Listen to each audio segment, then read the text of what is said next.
दूसरा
सारे बहुत सारे सारे घंटा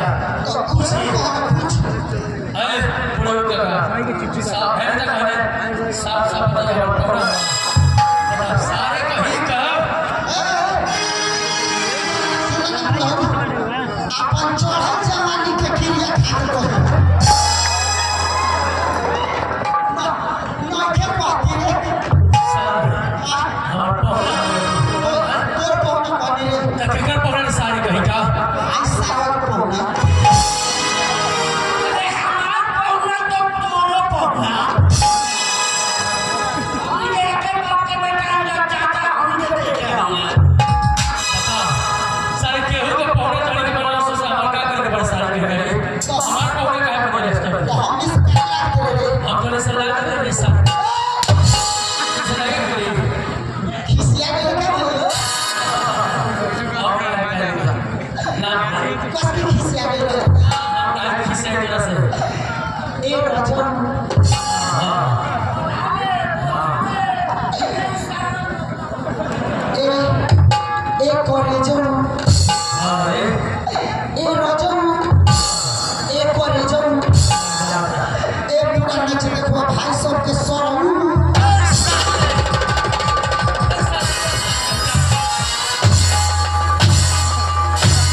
मौका होने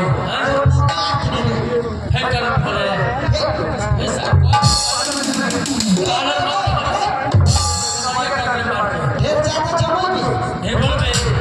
तो दम बात है करा के मार के देखो है रे हां का कोई सारे है अरे साला